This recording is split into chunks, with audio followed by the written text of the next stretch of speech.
As day two of the draft rolls on, we have some trades to dissect and to talk about, and Sheldon Keefe also addressing the media today, so let's dig in on some of that. The Edmonton Oilers moved some salary off the books, Kyler Yamamoto to the Detroit Red Wings along with Klim Kostin.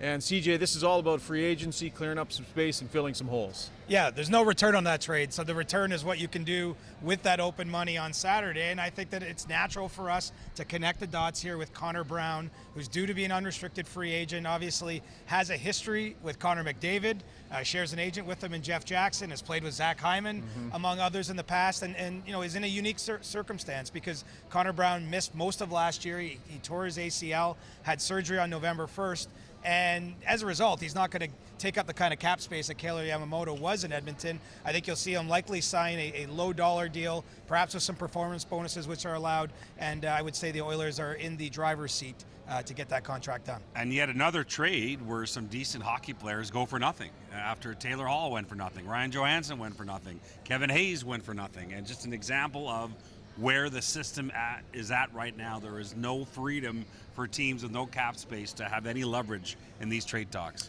Corey Perry on the move. The Chicago Blackhawks, stars of the show here, taking Connor Bedard, but it's important to put some good players around him to shepherd him into the league. Corey Perry qualifies as such. Now it's about getting him signed. Yeah, and those talks are already underway, I'm told. They're trying to work on an extension with Corey Perry. We'll see if they can get one done before Saturday, but that certainly would have been part of the discussion before the Hawks went ahead and gambled 48 hours out whether they could sign Corey Perry. They acquired Nick Foligno earlier this week. They signed him to a one-year deal, absolutely trying to set some culture there around the young Connor Bedard.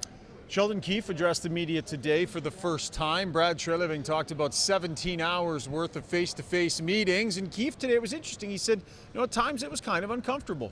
Well, yeah, he said it was like a job interview for a job he already had. He was under contract already through next season. You'll notice the Leafs didn't put out a press release saying our coach is still our coach, but there was very much that was up in the air with when those set of meetings happened. And you know, another thing that Keefe disclosed here is that the entire assistant coaching staff is still under review, and that's something that, because of all the long to-do list on Brad Treliving's plate, hasn't really gotten underway yet. But in addition to replacing Spencer Carberry, who's moved on to Washington as their head coach, the Leafs' current assistants are now going through what Sheldon Keefe did, and so this has been an unusual offseason, I would say, for that coaching staff. And I would imagine that Brad Treliving would want to extend Sheldon Keefe before the season, because on an expiring deal, and that got a little bit of attention. I would think that the head coach would need that before going into next year. Keeping an eye on signings too. Anything Nylander, Matthews?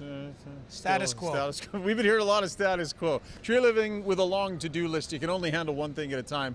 We'll see if anything drops before July 1st.